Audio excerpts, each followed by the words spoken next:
요한 1서 2장 12절부터 29절까지 말씀입니다.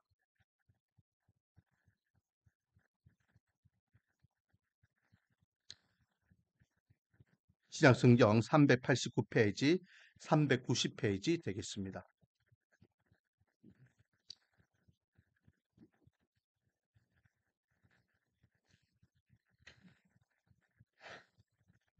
요한 1서 2장 12절부터 마지막 절 29절까지 말씀입니다. 12절부터 되독합니다. 자녀들아, 내가 너희에게 쓰는 것은 내가 너희 죄가 그의 이름으로 말미암아 사함을 받았으며, 아비들아, 내가 너희에게 쓰는 것은 너희가 태초부터 계신 이를 알았으며, 청년들아, 내가 너희에게 쓰는 것은 너희가 악한 자를 이겼음이라. 아이들아, 내가 너희에게 쓴 것은 너희가 아버지를 알았으며, 아비들아, 내가 너희에게 쓴 것은 너희가 태초부터 계신 이를 알았으며, 청년들아, 내가 너희에게 쓴 것은 너희가 강하고 하나님의 말씀이 너희 안에 거하시며 너희가 흉악한 자를 이겼음이라. 이 세상에 있는 것들을 사랑하지 말라. 누구든지 세상을 사랑하면 하나님의 사랑이 그 안에 있지 아니하니, 이는 세상에 있는 모든 것이 육신의 정욕과 안목의 정욕과 이생의 자랑이니 다 아버지께로부터 온 것이 아니요 세상으로부터 온 것이라. 이 세상도 그 정욕도 지나가되 오직 하나님의 뜻을 행하는 자는 영원히 거하느니라. 아이들아, 지금은 마지막 때라. 적 그리스도가 오리라는 말을 너희가 들은 것 같이 지금도 많은 적 그리스도가 일어났으니, 그러므로 우리가 마지막 때인 줄 아노라. 그들이 우리에게서 나갔으나 우리에게 속하지 아니하였나니, 만일 우리에게 속하였더라면 우리와 함께 거하였으려니와 그들이 나간 것은 다 우리에게 속하지 아니함을 나타내려 함이니라. 너희는 거룩하신 자에게서 기름 부음을 받고 모든 것을 아느니라. 내가 너희에게 쓰는 것은 너희가 진리를 알지 못하기 때문이 아니라 알기 때문이요, 또 모든 거짓은 진리에서 나지 않기 때문이라. 거짓말하는 자가 누구냐? 예수께서 그리스도이심을 부인하는 자가 아니냐? 아버지와 아들을 부인하는 그가 적 그리스도니, 아들을 부인하는 자에게는 또한 아버지가 없으되 아들을 시인하는 자에게는 아버지도 있느니라. 너희는 처음부터 들은 것을 너희 안에 거하게 하라. 처음부터 들은 것이 너희 안에 거하면 너희가 아들과 아버지 안에 거하리라. 그가 우리에게 약속하신 것은 이것이니 곧 영원한 생명이니라. 너희를 미워하는 자들에 관하여 내가 이것을 너희에게 썼노라. 너희는 주께 받은 바 기름 부음이 너희 안에 거하나니 아무도 너희를 가르칠 필요가 없고 오직 그의 기름 부음이 모든 것을 너희에게 가르치며 또 참되고 거짓이 없으니 너희를 가르치신 그대로 주 안에 거하라. 자녀들아, 이제 그의 안에 거하라. 이는 주께서 나타내신 바 되면 그가 강림하실 때에 우리로 담대함을 얻어 그 앞에 부끄럽지 않게 하려 함이라. 너희가 그가 의로우신 줄을 알면 의를 행하는 자마다 그에게서 난 줄을 알리라. 아멘. 할렐루야. 오늘도 하나님께 나와 찬양과 경배 예배로서 하나님께 영광 돌리고 주신 말씀을 붙잡고 기도의 자리로 나가는 저와 여러분에게 하나님의 한량없는 은혜와 축복이 가득하기를 주님의 이름으로 축원드립니다. 설교는 제가 앞에서 하고 있는데 전부 다 왜 자꾸 뒤를 쳐다보지? 로스의 아내들입니까? 왜 자꾸 뒤돌아봅니까? 신경 쓰이게. 자, 문제를 내겠습니다. 지난주 주일날 오전 예배 때 설교 제목이 뭡니까? 예? 예. 예? 땡. 그 앞주죠. 다섯 자, 다섯 자.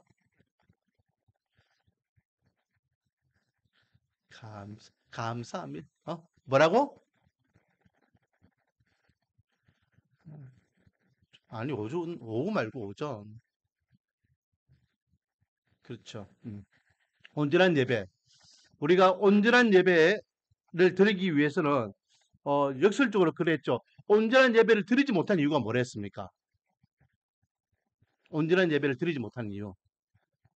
자꾸만 핑계 댄댔잖아요. 핑계 대면서 내가 온전하게 하나님께 예배 드리지 못하는 이유가 뭐 이런 것들이다라고 하는데, 알고 보니까 그런 것들이 핑계거리가 아니라 문제는 누구에게 있다는 거예요?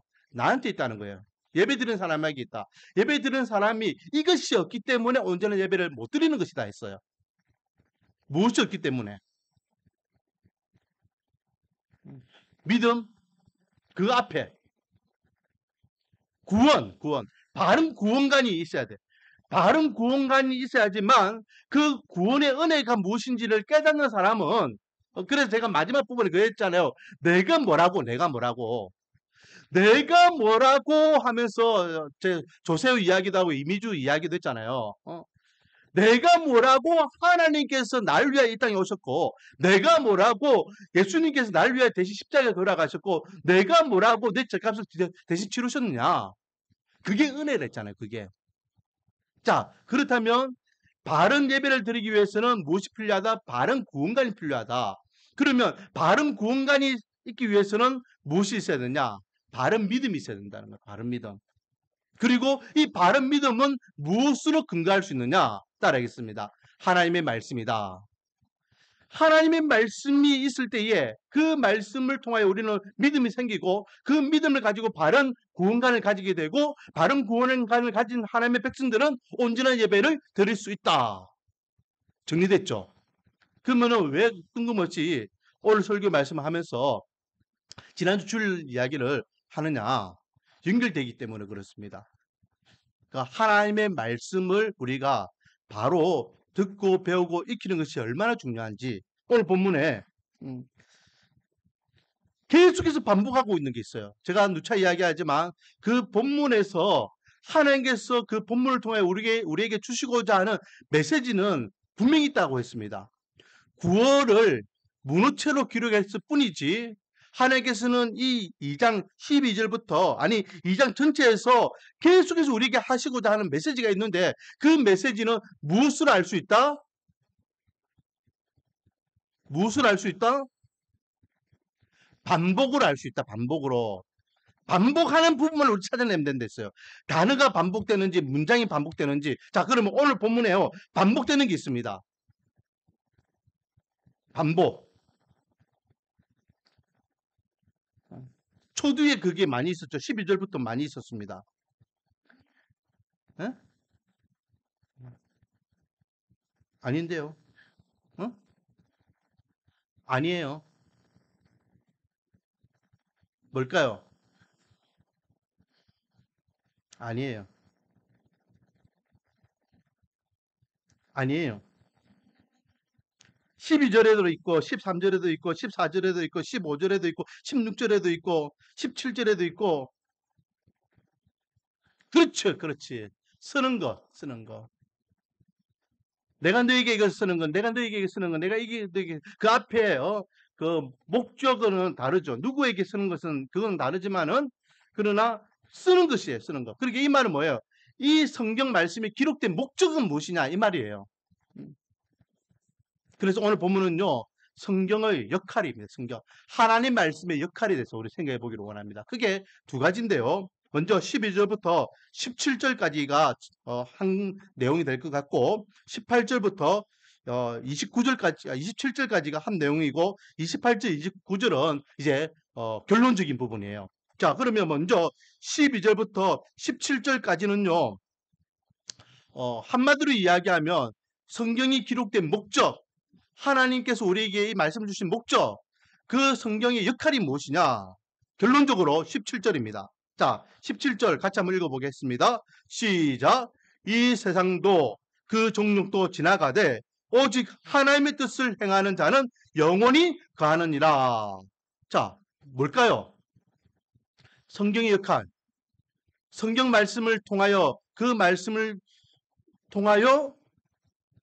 읽는 자들이, 그 말씀을 듣는 자들이, 그 말씀을 배운 자들이 무엇을 깨닫게 하기를 원합니까?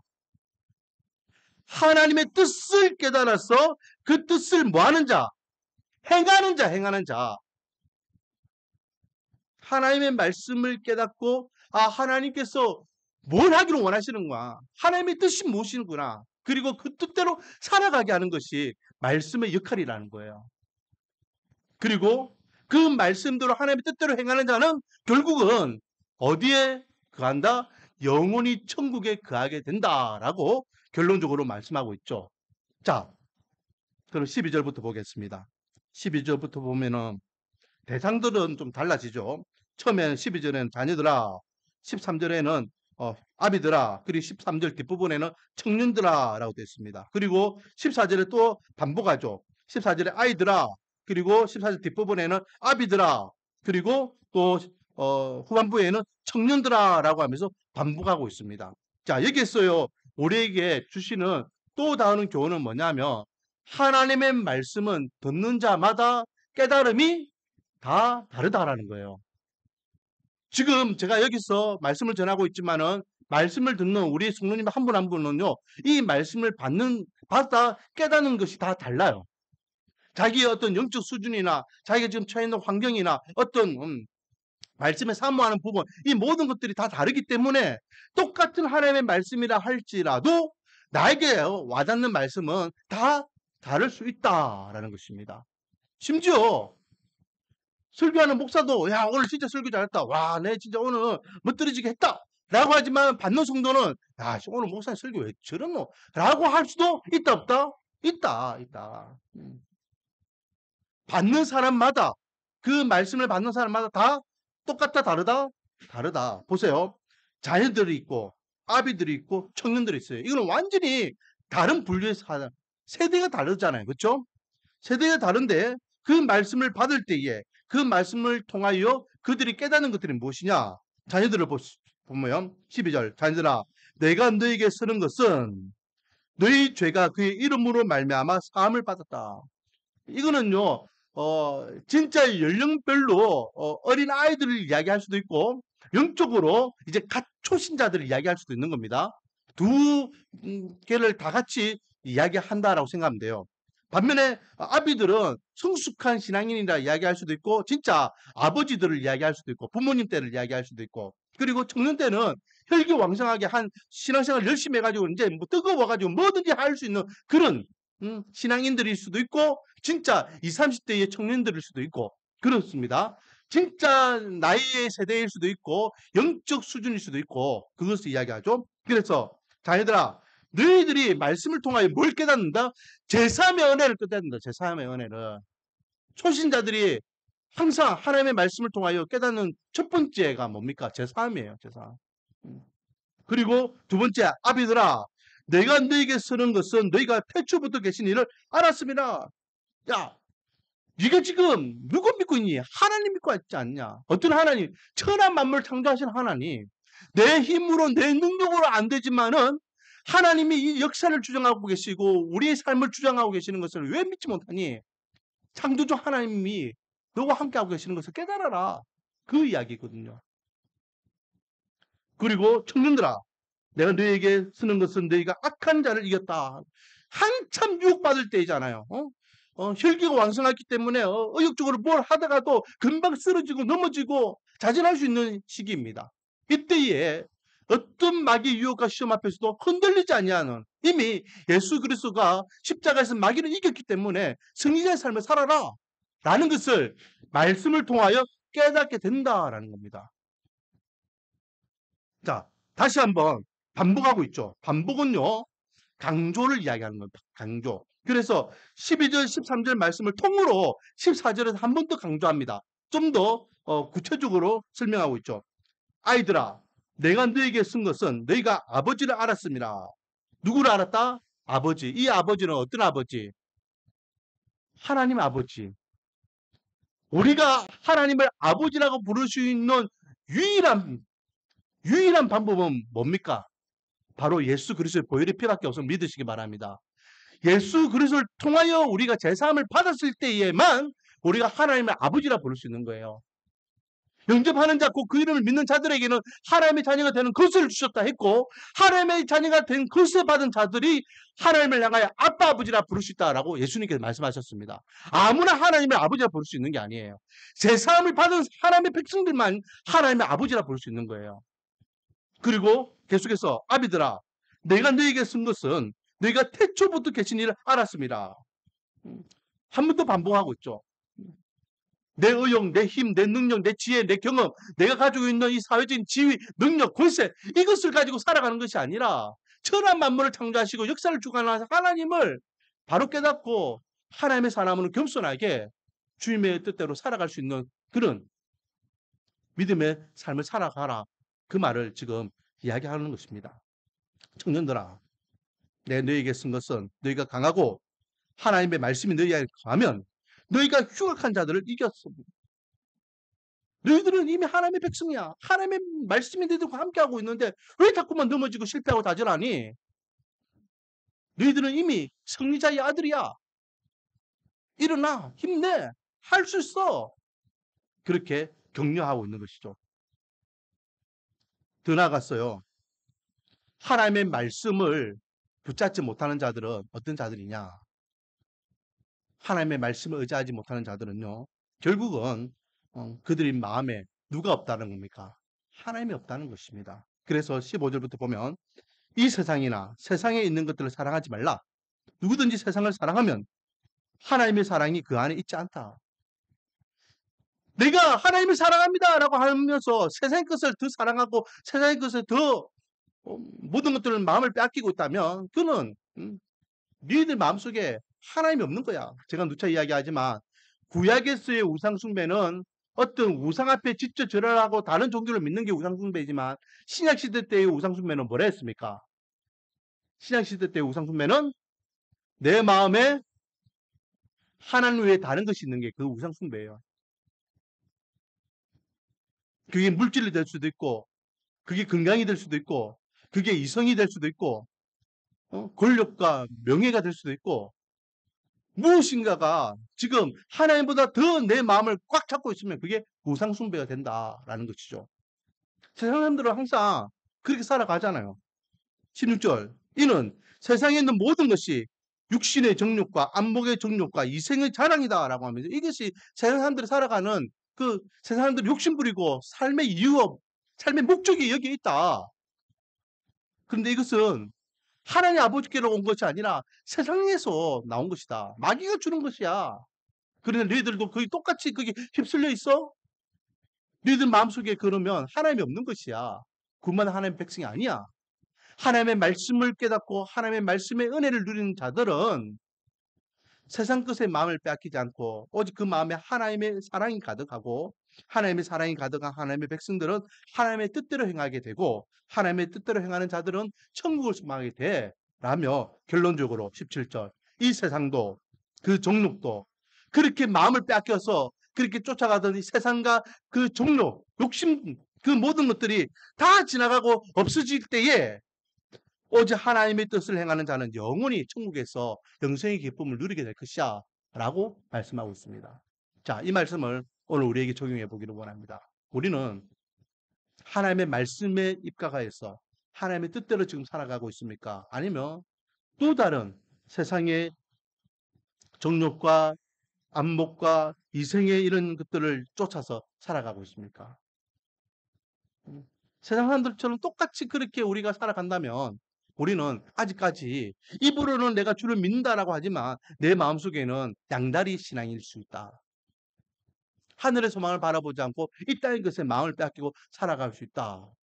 라고 우리가 점검할 수 있는 거겠죠. 두 번째, 말씀의 역할은 무엇이냐? 자, 말씀의 역할은요. 한마디로 이야기하면 분별력을 가지게 하는 것입니다. 분별력을. 18절부터 보면요. 이제 이단에 대한 말씀이 나옵니다. 이단. 우리나라에도 뭐 문교부에만 등록되어 있는 이단이요. 그러니까 자기가 예수라고 이야기하는 그런 이단이 뭐 2,700명이 넘는다. 뭐 그런 이야기가 있습니다. 지금. 자기가 내가 메시아이다라고 이야기하는. 예수님 승천하시고 난 다음에 초대교회, 그러니까 1세기 당시에도요, 적그리스도가 많았어요. 이미 예수님께서는 적그리스도가 나타날 것이다. 내가 여기 있다 저기 있다 하면서 사람들을 미혹할 것인데 그렇게 마음 빼앗기지 마라 라고 말씀하셨습니다. 그것을 지금 사도 요한이 언급하고 있죠. 18절 아이들아, 이때 이 아이들은요 영적 아비로서 자식들을 부를 때의 그런 표현입니다. 지금 이 사도 요한은 노사도잖아요. 거의 100세 가까운 노사도이기 때문에 그 성도들을 부를 때에 친근감 있게 자녀들아, 아이들아 이렇게 부르는 거예요. 지금 막 하대하면서 깔보면서 부르는 게 아닙니다. 지금 마지막 때라 적 그리스도가 오리라는 말을 너희가 들은 것 같이 지금도 많은 적 그리스도가 일어났으니 그러므로 우리가 마지막 때인 줄 알라. 자, 여기에서요. 먼저 언급할 것이 뭐냐면 마지막 때 이야기할 마지막. 세상의 종말을 이야기합니다. 여러분, 세상의 종말은 언제부터 언제일까요? 종말 하잖아요. 그렇죠. 예수님이 오신 그때부터 다시 오실 예수님이 다시 오실 때까지가 이 종말이에요. 마지막 때입니다. 그때와 기한은 안다, 모른다? 모른다. 그래서 초대교회에서도요, 자기들이 살고 있는 그때가 마지막 때라고 생각했어요. 근데 벌써 그게 2000년이 지났죠. 오늘날도 우리는 종말이라고 이야기합니다. 제가 새벽기에도 한번 언급했지만은 점점 이 세상에 돌아가는 모습 보면은 성경에 기록되어 있는 말씀이 특히 마태복음 7장에 기록되어 있는 말씀이 더욱더 뼈저리게 느껴집니다. 왜요? 예수님께서 나라 앞길이 전쟁이 더 많아질 것이고 기근과 이렇게 지진이 많이 일어날 것이라는데 이번 주에 세계 곳곳에 화산들 폭발한 거 뉴스 들었습니까? 여기저기서요 화산들이 엄청난 화산들이 많이 폭발했어요. 이번 주 안에만. 그리고 금방이라도 또 화산이 폭발할 것이다라고 추측하고 있는 화산들이 세계에 몇 개가 있다라고 보도하는 것을 봤습니다. 야, 이거 정말로 마지막 때가 다 돼 가는구나. 어, 이렇게 살기 좋은 세상에 왜 전쟁이 일어나고 기근이 일어나고 굶어 죽는 사람이 일어나고 또 지진과 또 이게 자연재해로 인하여서 사람들이 그렇게 어마무시하게 죽음을 맞이하는가? 예수님께서 말씀하셨던 그 마지막 때가 지금이 아닌가? 어, 분명히 우리가 깨달을 수 있을 만큼 그런 상황이 오고 있습니다. 하지만 그렇다 해서 지금이 마지막 그때입니다라고 단정할 수 없습니다. 왜요? 예수님께서 뭐라 하셨습니까?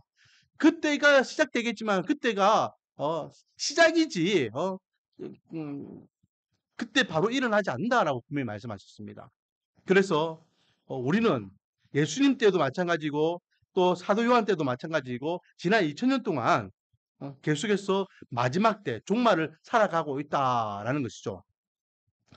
그리고 이 마지막 때에 일어나서 사람들을 미혹하는 무리가 있는데 그가 바로 적 그리스도라는 것입니다. 이 적 그리스도는요 누굽니까? 바로 22절 말씀에 보니까 말하는 자가 누구냐? 예수께서 그리스도이심을 부인하는 자가 아니냐? 아버지와 아들을 부인하는 그가 적그리스도니 아들을 부인하는 자에게는 또한 아버지가 없으되 아들을 시인하는 자에게는 아버지도 있느니라 라고 하면서 이 당시에 최고로 영향력을 끼쳤던 적그리스도는 이단들은 누구냐면은 영주주의자들이었고 그 영주주의자들 가운데에 하나님의 신성, 예수님의 신성과 인성을 이렇게 부정하는 이들이 많았죠.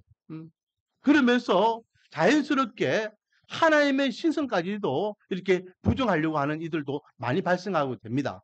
그 중에 한 무리들이 어떤 무리들이냐면 예수님의 어떤 인성을 부정하는 그 예수님의 신성을 부정하는 이들이 많았죠. 예수님은 우리와 똑같은 인간이야. 단지 그가 정말로 거룩하게 신실하게 잘하니까 하나님께 선택받아 가지고 메시아적인 그런 사명을 감당했을 뿐이야. 이 말은 뭘 이야기합니까? 예수님은 하나님이 아니라고 이야기하는 것이에요. 그러면 예수님을 하나님이 아니라고 부정하는 그 순간 지금 사도 요한이 뭐라 이야기합니까? 예수님을 하나님이 아니라고 부정하는 그 순간 그렇게 부정하는 사람은 누구도 부정하는 것이다. 아버지 하나님도 부정하는 것이다. 라고 이야기하는 거죠. 23절 아들을 부인하는 자에게는 또한 아버지가 없으되 아들을 시인하는 자에게는 아버지 있다라고 하며 예수님을 인정하는 자는 하나님도 인정하는 것이고 예수님을 부인하는 자는 하나님도 부인하는 것이다. 왜? 예수님은 하나님이시고 하나님은 성부 하나님은 이 성자 예수님을 우리를 위하여 이 땅에 완벽한 인간으로 보내셨기 때문에 그래서 성부 하나님 성자 예수님은 뗄래야 뗄 수 없는 관계라는 것을 다시 한번 가르쳐 주고 있죠. 그래서 이 적그리스도는 거짓말장이고 사람을 미혹하여서 자꾸만 아닌 것을 맞는 것 같이 사람들을 미혹하고 그렇게 휘둘립니다. 제가 저번에도 한번 칼럼에도 언급했는데요. 제 친구가 이단에 빠져가지고 이놈이 막 저한테 막 접근해가지고 막 그래요. 그래서 막 이야기를 하면은 너무 황당한 겁니다. 나한테 제가 말 한마디 하면 지는 10마디, 20마디 더 해요. 그 성경 이야기만 해요. 성경 구절을 막 이야기합니다. 근데 결론은요, 뭘 이야기하냐면, 메시아에 대한 부분을 이야기해요. 메시아. 그러면서 예수님은 피조물이야. 예수님은 피조물이고, 예수님은 우리의 완벽한 구원자가 아니야. 라고 이야기하는 거예요. 그러면서 나한테 또, 내 입을 이제, 함부로 뭐 말 못하게 하려고 그러는가. 하나님의 말씀을 함부로 말하는 자는 저주받는다고 했어. 막 그러는 거예요. 그래, 네 말 잘했다. 이 하나님의 말씀을 함부로 이야기하면 저주받는다고 했죠. 그래, 하나님의 말씀 함부로 하면 안 돼. 야, 그러면 우리에게 구원받을 이름을, 다른 이름을 주신 적이 있다했니, 없댔니? 없댔어. 그러면 예수 그리스도 외에 우리에게 구원자가 있니, 없니? 아, 그건 또 다른 이야기인데. 그래서 제가 좀 더 집중적으로, 야, 네가 생각할 때에 예수님이 우리의 구원자인 것 같니? 이만희가 우리의 구원자인 것 같아. 아, 그거는 함부로 말하면 안 되는데. 그럼 똑같은 이야기를 계속 반복하는 거예요. 야, 네가 네 입으로 이야기했잖아. 하나님의 말씀을 함부로 이야기하면 저주받는댔잖아. 저주받으면 큰일 나지. 나 천국 가야 되는데. 그러면 잘 봐봐. 내가 지금 다른 말 하는 거 아니라 성경 말씀 지금 이야기하고 있잖아. 우리에게 구원받을 이름이 다른 이름을 하나님께서 우리에게 주신 적이 있다 했어, 없다 했어. 예수님 외에는 없댔잖아. 그런데 이만희 왜 이만희가 나오고 그래? 이만희는 좀 있으면 죽어. 그러니까 이만희 안 죽는데? 니는 그러면 이만희 몇 살까지 살 것 같은데? 야, 적어도 150살까지 살지. 야, 내가 분명히 맹세하는데 이만희 좀 있으면 죽는다. 이만희가 죽으면 안 되는데. 그 친구는요. 이만희가 진짜 예수님보다 더 위대한 메시아인 것 같이 착각하고 있는 것 같아요. 너무 답답해요. 가슴이 아파요. 음. 이제는 내 전화도 안 받습니다. 하도 내가 이제 거기에 대해서 이야기해서 그런가. 많은 사람들이요, 그래요. 이단에 빠지는 사람들은 우리가 이해가 안 되죠. 왜 저렇게 신앙생활 잘하던 장로님이, 신앙생활 잘하던 군사님이, 신앙생활 잘하던 아무개가 왜 이단에 빠졌냐? 문선명한테 매혹당하고 JMS에 미혹당하고 또 신앙촌에 가가지고 그렇게 고생하고 막 그렇게 하느냐? 신천지와 여호와 증인에 왜 빠지느냐? 안상홍에게 왜 빠지느냐? 이유는 한 가지입니다. 그들이요, 그곳에 가서 발견한 것이 진리라고 생각해요. 그래서 믿는 사람들에게요, 접근할 때 어떻게 접근하는지 아십니까? 내가 진짜 말씀을 깨달았다. 내가 교회 다닐 때는 이 말씀이 그냥 그런 줄 알았는데 진짜 성경 공부를 해보니까 야, 교회에서 한 번도 듣도 보도 못한 말씀을 내가 깨달았다. 마치 대단한 것을 발견한 것 같이 그렇게 이야기하면서 기존 성도들을 미혹하기 시작하더라. 이단에 빠진 이유는 한 가지입니다. 하나님의 말씀이 없기 때문에. 하나님의 말씀을 통하여 예수님을 바로 만나지 못했기 때문에. 하나님의 말씀을 통하여 그가 은혜를 경험하지 못했기 때문에 이단에 빠지는 겁니다. 만약에 하나님의 말씀을 통하여 예수님이 누구인지, 하나님의 말씀을 통하여 십자가의 은혜가 무엇인지, 하나님의 말씀을 통하여 매일매일 은혜의 삶을 경험하며 살아갔다면 아무리 이단이 아닌 이단 할배가 와가지고 유혹하고 시험해도요, 넘어지지 않을 겁니다. 그런데 교회는 왔다 갔다 하지만 하나님의 말씀이 없었기 때문에 좀 듣기 좋은 소리, 내가 간지러워했던 그 부분을 또 이렇게 이야기해 주니까 그게 진짜인 줄 알고 현혹되어 가지고 마음이 뺏기게 돼요. 결국 이단으로 빠지게 되는 것입니다.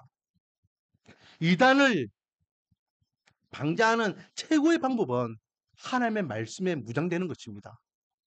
확실하게 하나님의 말씀을 붙잡고 살아가면 뭐 이단에 대해서 공부를 안 하고 이단에 대해서 우리가 뭐 훈련을 안 받아도요, 흔들리지 않아요. 왜요? 예수 그리스도가 구원자인 것을 분명히 우리는 믿고 있잖아요. 예수 그리스도께서 나를 위하여 십자가에 돌아가신 유일한 구원자인 것을 우리는 믿고 그 은혜로 살아가고 있잖아요. 그리고 그 예수님께서 언제든지 오시도 우리는 그 예수님의 은혜로 천국에서 영생의 기쁨을 누릴 것을 믿고 있잖아요. 이만희가 아니라 이만희 할배가 100만 명이 와가지고 내가 구원자라 이야기해도 우리는 눈알 깜짝 안 할 겁니다. 왜? 말씀을 통하여 분명한 구원관을 갖고 있기 때문에. 자, 오늘 본문을 보십시오. 오늘 본문에 분명히 말씀하고 있잖아요. 24절. 너희는 처음부터 들은 것을 너희 안에 거하게 하라. 처음부터 들은 게 뭡니까? 처음 들었던 복음을 이야기하는 거예요. 이 복음을 너희 안에 거하게 하라. 처음부터 들은 것이 너희 안에 거하면 너희가 아들과 아버지 안에 거하리라.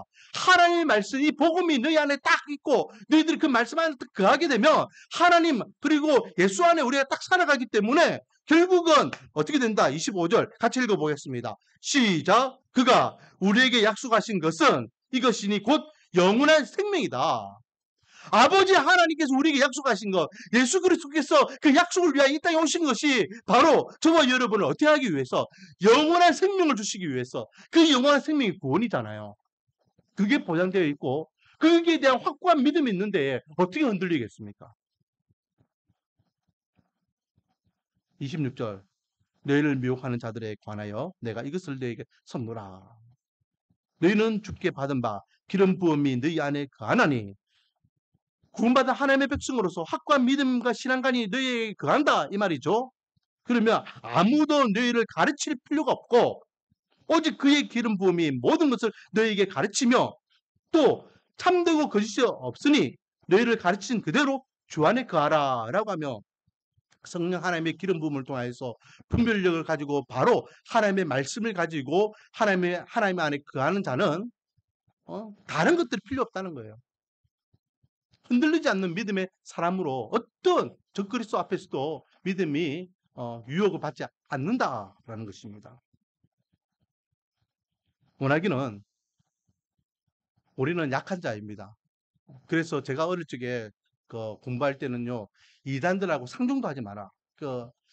바울이 뭐라 했습니까? 인사도 하지 말라 했거든요. 인사도 하지 말라 이 말은 그냥 우리가 흔히 이야기하는 인사 이것도 이야기하지만은 인사를 한다는 것은 그 상대를 인정한다는 의미가 있어요. 인정한다. 그러니까 그 자체를 하지 말라 하는 거야.